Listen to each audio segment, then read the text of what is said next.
This is from Pantilla in the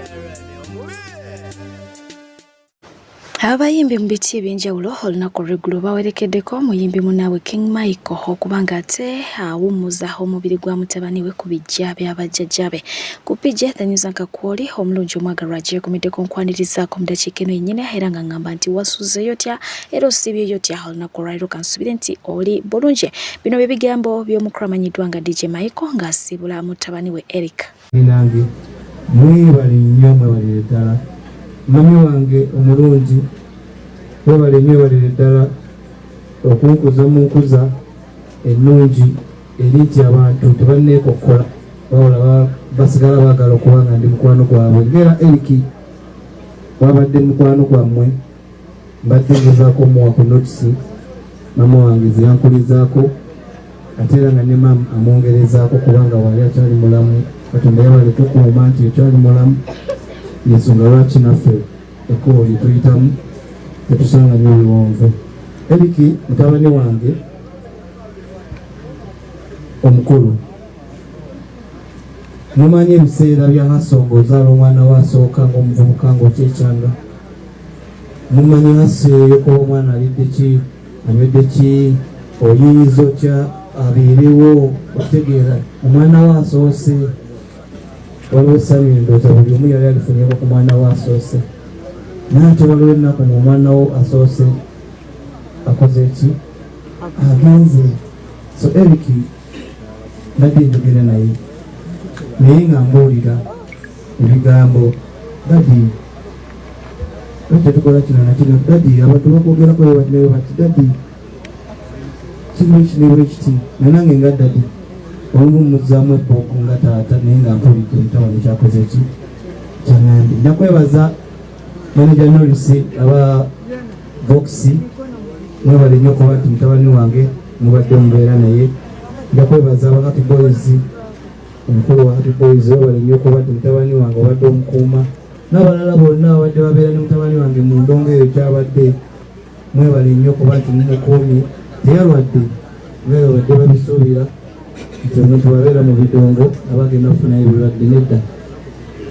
just emmotoka yamukomedde omwana n'afa nga yali yatuma ebintu byemabegakawo mbadde Dubai yali yatuma ebintu bya music ng'ayagala nnyo music era nange nemuleka ayagala music kubanga nange okwagala music n'okufuuka omuyimbi owakabi waba ebiseera ebyali bizibu nnyo mu family nga tebanzikiriza kwata kkubo eri ninamala nembakakasa nti osobola okuba omuyimbi owempisa ennungi osobola okuba omuyimbi omulungi osobola okuba omuyimbi atakola abantu bebakusuubirizaamu. Munga abagumye bambi naye ngate n'omugenzi amuwa ekiwumulo eky'emirembe. Yes, ffenna tukimanyi bulungi nnyo nti ekibiina kya National Unity Platform kyaggulawo essomero ly'okuyigiriza oba okubangula abantu ab'enjawulo mu by'obufuzi era nga essomero lino lyateekebwa wali eri e Kamwokya awali offices zaabwe mu kusookera ddala. Kaakati nno ne nkutegeeza nti poliisi yavaayo negenda maaso okubanga ate esamoninga oba eyita omukulu amanyiddwa nga David Lubongo ya Secretary General w'ekibiina kya National Unity Platform okubaako ebintu ebyenjawulo byayanukula ku nsonga y'okuggulawo essomero. Naye ono mu kuvaayo yatutegeeza ensonga nnyingi poliisi yagenda maaso okubanga ate emubuuza naye nga ekisingira ddala okubaako essira kyekyokuba nti poliisi yabategeeza oba yabasaba okubanga baginnyonnyola buli week be bagenda okubanga ate basomesa abayizi baabwe nga tebannabireeta kubisomesa abayizi basooke kubiraga poliisi ebya week byonna poliisi ebiyitemu ebitegera ate oluvannyuma balyoke bagende maaso okubanga ate babisomesa abayizi baabwe. Naye nga bo ab'ekibiina kya National Unity Platform baatulaze nti ensonga eno si beetegefu n'akamu n'akatono ddala okubanga ate batambula mu layini nayo nga poliisi bwesaba. Omukulu amanyiddwa nga Dr. Jose Chameleone yassa wa kibiina kya NRM era nga kyawagira tuze tumulaba enfunda eziwera ono ng'era y'omu ku abo abayimamu omutwe okubanga ate bakulembera oluyimba lwa Tubonga Naawe. Naye nga munange yazzemu okubanga asisinkana omukulu amanyiddwa amanyiddwa nga Yoweri Kaguta Museveni awo no yasinzidde okubanga ate amusaba amukwasizeeko ku equipments ezikola studio agamba nti essaawa yonna agenda kubanga retiringa music so yeetaaga studio naye studio eyo yeetaagamu ebyuma kati ebyuma ebyo bigenda munda byasaba omukulu Yoweri Kaguta Museveni abeere nga amukwasisaako mbwayambeko mu kugaidinga abavubuka abato oba abapya abajja mu nsike ya music. Ate ye omukulu amanyiddwa nga Simon Kagwanjala wa NBS Kyaddaaki azzeemu okubanga ate akwasaganya emirimu gye wiiki eno oluvannyuma lwa suspension eya weeks eziwerako ddala 2. Yes, boss we Kim Kalisa yali yagenda maaso okubanga ate amuwummuza mu mirimu gye oluvannyuma lw'okuba nti yakola ebitaasanisa mukama we. Okiwulidde ekintu ekyo so oluvannyuma lwa suspension kaakati akomyewo ku mirimu gye mu butongole. Omukulu amanyiddwa nga Patrick Salvador yavuddeyo bw'atyo n'ayolesa okwagala kw'alina okuyitirivu okubanga ate asanyusa maama we ng'agamba nti kyali kirooto kye okuteekako maama we ku nnyonyi amutwaleko emitala w'amayanja munnange alambule naye agamba nti maama alina blood pressure ekintu ky'okubuuka si kintu kye tayagala nnyo bintu byakubeera mu ki mu bbanga nti ne bweba elevator emutiisa tasobola gitambuliramu so naga nti ku lw'ensonga eyo agenda kulambuza maama we wane e Uganda okuva gyetandikira paka gye ku masobola okubanga ate obaoli awo akola ki amusanyusa we kibanga eky'okugenda ebweru tekijja kola ki tekijja kusoboka. Omukulu amanyiddwa nga Rickman avuddeyo kubanga ate awabula basajja banne abasuusizza olugono naddala mu bufumbo ba mu relationships agamba nti abaana ba Eva abo abaana ab'obuwala munnange bakisussa banyiiza asobola okunyiiza n'owulira nga mbutuufu onyiiza obusungu bukutta naye agamba nti bwakunyiizanga mu mbeera yonna tambula butambuzi oveewo obafuna ekikubuzaabuza wabula tokola ki tomukuba okitegeera si kirungi musajja kubanga atimpula abakyala naga nti ye musobola omuyita amanya gonna ge muyita akasajjasajja simanya biki naye ekintu ky'okkuba omukyala tebangako ansa funa ekikubuzaabuza omukyala omuleke era bw'atyo naga nti amagezi gaba ga mitwe simiki simigejjo ojja kuba omukyala ebintu biwanvuwe ebyandibadde bikomaawo byeyongereyo bikole ki bigejjulukuke. Omukyala Farida Nakazwe avuddeyo nga yeebuuza nti mu myaka gy'ekinaana eyo 1980s 1990s twalinanga ennyimba abayimbi ze bayimbanga munnange oba n'abayimbi b'emirembe egyo baalinga b'amaanyi aba wano ku rock scene n'abali ku international scene nga bonna bye bayimba banna ebirungi akayimba ke bayimba kakusigalamu naye kaakati ki ekyatuukawo ku music w'ennaku zino ye ki ekyatuuka ku bayimbi abo baalagawa. Omukyala oyo kyabuuza omu yavuddeyo n'amugamba nti ekyatuukawo kiri nti omuntu akeera ku makya nga talina luyimba ku ssaawa 2 n'ayingira studio ey'okumakya wabula zigenda okuwera 6 ez'omutuntu afuluma alina oluyimba kwegamba music tebakyamuwa budde okitegeera. Nejjukira nti era omugenzi radio yayingiranga mu studio mu ddakiika 3 n'akola oluyimba naye ng'era lulungi okitegeera nga lulimu amakulu nga lulimu ekinyusa era ennyimba za radio ezisinga obungi zaalinga nnyuvu nnyo okukamala so ekyobudde kyandibadde awo naye oye bw'atyo bwe yateeseza. Omulala ye yavuddeyo n'amugamba nti munnange obuzibu obuliwo mmwe abakolamu abaafuna ku ssente bannammwe abo abayimba ennyimba ennungi abayimbanga edda bwe bategeka ebivulu mwe mwagala kugenda mu bya bwereere temwagala kubasasula mwagala kuyingira bwereere kubanga omumanyi kyaliiwo kyokka ng'ate naye ekintu ekitaddemu ssente okiwulidde okitegeera ekintu ekyo so ng'ate abamu temugendera nayo ddala temubasapootinga naye ate baleeta bino bibaboga music munnange mwanguwa okuyingira ne mulaga nti mugenda mwozambe ne musasula nga temukakiddwa nako kaakati ne muleetera bali okuggwamu amaanyi abayimbanga ebigasa ne mubalaga nti music waabwe tategeerekeka music waabwe takyatunda mubalaga nti bino bye biriko nabo ne basuulawo oli ne batandika okubuukira eno byebyo liri pazo bye yakola ki bye yabagamba so ndowooza Farida Nakazwe yafunye ekyokuddibwamu nti abantu abo bamaliriza nga bali mu depression ategese ekivulu kiflopinze abantu tebazze akubye oluyimba tebaluwadde hype ludibye kwegamba ne kimuleetera okulowooza nti music oyo abantu tebakyakola ki tebakyamwetaaga naye amaliriza alipidde ekola ki etokota.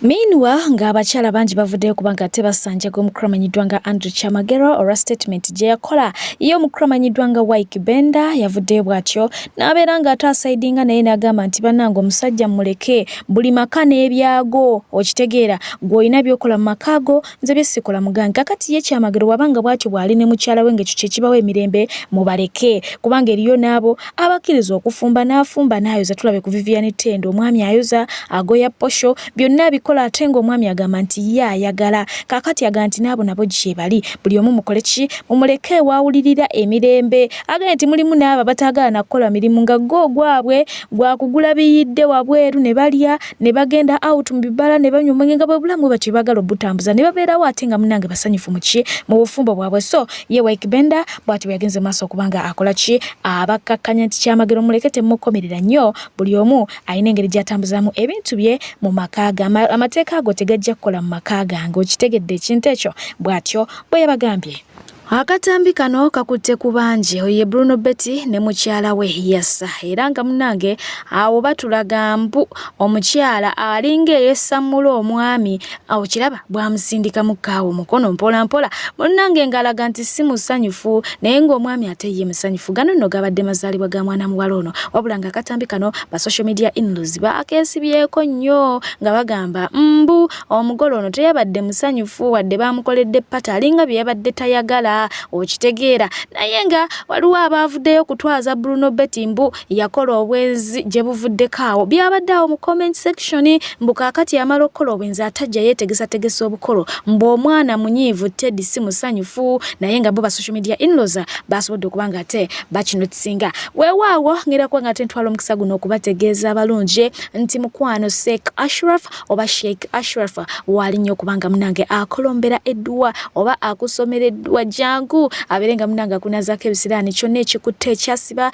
emirimu tegitambula emirimu gibuze school fees aganye olabira ddala nti gwolinga alikasiba mwagalwa abuze jangu munange atusomereko ku dduwa ebintu biberenga bikola ki bikyukakyukamu ennamba yawo ku screen weeri kyonna ekikutte kijja kubanga ate kikola ki kita mukoneko bukonyi ku WhatsApp kwali oba okuba direct kyonna ekiba kikwanguyidde ngenda kubanga ate mpunzika n'omukulu amanyiddwa nga Bakidawo n'omukyala amanyiddwa nga Fifi the Queen. Bakidawo fena tumanyi bulungi nnyo nti mwogezi wa mikolo era omwami ono tumutegeera ddala bulungi akoze ku mikolo kamaala. Omwami ono yavudde n'agenda maaso okubanga ate atuwa ku mboozi y'emikolo oluvannyuma lw'omukolo guli ogw'omukyala eyafa nga wakayita ennaku 3 munnange ng'omukolo gwe guggwa oba guweddera n'omukolo teyagumalaako era nga Ssemwandu Mama Fina twamulabye ng'akola ki amuwa ku pikipiki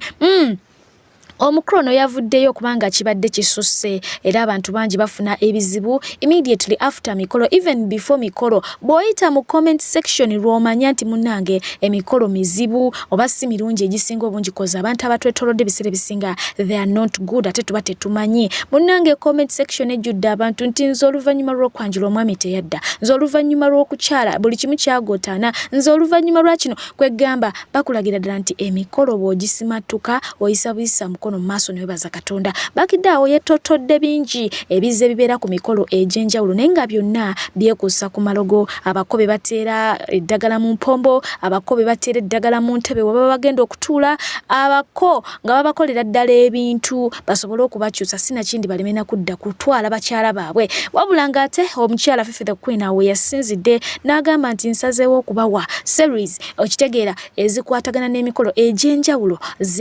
gyenzize embeerako era nga wennyini sigenda kubanga ate nsukkawo ngenda kubanga nkutuusaako Fifi the Queen nga atuwa series ze ngenda kubanga nkuwa kamu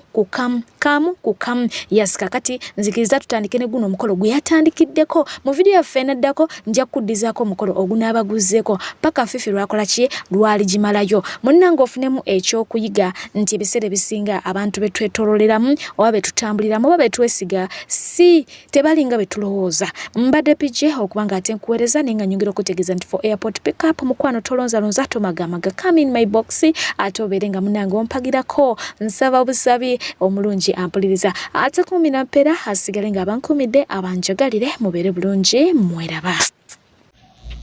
Fifi the Queen mukyala nsubuga wano banaye mugamba mutya asubire muli bulungi. Ndabye video ya omukulu Bakidawo sabo nkulamusiza ng'ayogera ku nsonga z'ebintu ebibeera mu mikolo nengamba ngenda kujja mbanyumize olugambo lwendabye mu mikolo sigenda kwogera bannannyini gyo naye ngenda banyumiza emboozi esooka okumanya ng'emikolo girimu ebintu. Olunaku lumu nga batuyita ku mukolo nga tugenda mu maka g'abandi, so bwe twagenda nabo because we twali ngenda ginyumizanga mu series buli kye najjukiranga nga nkibanyumiza. Bwe twagenda nabo nga tunoonya ew'okusula, awaka waliwo ew'okusula naye nze ng'omuntu nina fiya yange mu bintu ebimu. Olw'emboozi gye batunyumizanga ku bantu nagamba sisula nze wesimanyi, so ne tuddayo mu katawuni naye nga si wala nga omanyi ebyalo ebibeera ne kasenta nga kasenta kali bit developed nga mulimu obwo obulumulumu mwe musula. Ne tusula omwo ne tugenda twebaka nga tulina okudda in the morning abatimbi baba beetala abafumbi biki tuyingirewo tutandike ekyatulesezza. Tetwali ba service provider, twali tuwerekeddeko omugole omu. Bannange emikolo girimu katemba. Yensonga lwaki bakugamba nti londa metroni wo ng'alina emizi ajja kumira ku byanaalaba, kubanga ekintu newe batokimanyi ku mukolo kifubutukayo naawe n'obeera shocked omugole. Bwe twava mu katawuni we twava tusengera ne tuddayo. Twava mu katawuni ng'obudde buli okke, tugenda okutuuka we tugenda wali omukolo ng'enkuba etonnya, naye nga bannange we tuva okutuuka wali omukolo ng'otambuza na bigere nga ka distance ka kisaazi. Ne tulowooza ejja kukya. Bakwano enkuba teyakya, tetumanyi buzibu bwava ku famire. Tuyingira mu nnyumba nga famire issues zatandise dda. Kati yali metroni w'omugole waffe ffe kwe twajjira, yali mukwano gwe kusinziira ku mugole, nga yali ku ngoye z'omugole, yalabirira buli kintu ky'omugole. Saawa etuuka enkuba yagaana okukya, n'abako beewuunya nti okuva mu kasenta n'oserengeta okutuuka ewaka w'abagole bannange nga mpaawo kaaga ka distance kaliwo. Enkuba etonnya okufa kyokka nga mu kasenta we bakyamidde wakalu ne gye bavudde yonna. Enkuba abakwano yatukuba mpaka omugole webwa abagole we baasiibula, abagole abasajja, enkuba teyazikira. So omutimbi eyaliwo bambi yali so good, nagezako ku improvisinga we banaafukamira we banaatambulira ayeewaza ebisooto ebingi ku mukolo. Enkuba yagaana okukya. Mukolo kugenda maaso tuyingira mu nyumba family issues beevumye beerangidde bino toli waawano toli waawali nga womanyi families. Okay, it was not a surprise kubanga families zonna zirina katemba waazo. Kati ekinyusi kyali wano nti olutalo bwe lwava ku gye waava wajja omukyala gwe bagamba asiba senga, yali senga, basenga bali babiri ng'omu yalina okuba ow'ensonga naye nga baasudde endoza ne basalawo bagabane emirimu gino emikulu egigendera ku mwana so that tewabeerawo kulwanagana. Senga alina okusiba akagoye akasembayo ombu gwe balonda okukasiba ajja akasiba omugole ayambala ekikooyi. Senga omukulu nga mugamba nedda oyagala kulemesa mwana wange kuzaala, nga abakazi abakulu beevuma, abakazi abakulu nga beekuba mu kulwanagana, omu yagwa eri n'azirika, bamufulumya bamuwujja ng'omugole ye yakabye dda amaaso. Walayo ko omugole ng'akabye amaaso gamumyuse nga buli kintu kyamutamye dda, naye nga buli aliwa mugamba gumma omukolo gwe tugende. Eyali metroni w'omugole yakozesebwa abafamire eri gye yatwalaga gye twasangayo obusanzi. Omwana muwala n'asala amapeesa ku ngoye z'omugole, ku ngoye z'omugole amapeesa n'agasalako. So tutuuka omugole bagamba nange yambala, abagenda obuuza nze sibuulizaako nnyo bantu kujjako ng'obadde wa family era nayo it's not rare. Ngambagamba nze ngenda kusigala wano eno, twajja n'engoye nze nyambala engoye zange kushona ekyo naye akimanyi era mpa gomesi nga nnungi. Omugole yali yatusaba n'agamba mbadde njagala bakwano bange bwe mba nfuluma mufulumireko nkyusa mukyusa. That was her thing. Ng'omugole wono planning omukolo gwo nga munnange ntwala ngoye zange nze abamanyi mukimanyi nyambala gomesi nemba kigalo kushona oyo muli engoye gomesi yazimpanga nnungi. So nze ntuulaawo ngamba banonya metroni, omuwala ng'abula yatandika kwejjako waya yekka omuwala n'atubulako ne bagamba ne metroni aluwa, omugole ayagala ebintu bye nga metroni tumulaba. Omuwala omu okuva mu family najja n'atugamba omanyi omuntu kujja ng'alabiriza n'agamba bannange oyo omuwala temumwesiga bamuwadde ssente ayinza n'okuba alina kyakoze omugole tugamba omugole tolya mmere bali bamuletedde ekyokulya mumanyi omugole alyekaawo nga tanagenda mu kidala kozi n'obudde obulya bukubula nga tugamba omuwala tolya mmere omuwala tumumanyi nkimanyi era naye nesitwera agenda gira tumumanyi era naye abantu singa mogera erinnya abantu bamumanyi si nnyo kale naye nga bamumanyi kati munnange nga tumunga tosooka kulya mmere ngamba gabane tosooka kulya mmere naddala nga nze ndi mu ruumu wano kozi bwe yabula metro ne mbagamba kantuule wano mbakuumireko ebintu kati omuwala oli bwajja n'abakwano bange bakabala bannange bagamba banaye musooke muleke tuwaze ebintu by'omugole biri seefu abuuze ye tumuveeko tufakasinge ku mugole afulume tufokasinga ku mugole okukebera engoye z'omugole omuwala metroni w'omugole ng'asaza amapeesa gonna ku ngoye z'omugole bakyala bannange gonna ku ngoye z'omugole gonna ku ngoye z'omugole ng'agasazeeko ekikoyi ng'agenze nakyo ekitambala ekimu ku gomesi ng'agenze nakyo ne tulyoka tusattira naye ng'abako batuuse mu nkuba yaabwe etonyeeganya okukya buli kimu nga kigenze maaso Katonda asaasira onga sinabatwala wala omusajja bwe yayingira bamuzaale mu nju omuko yafuna embiro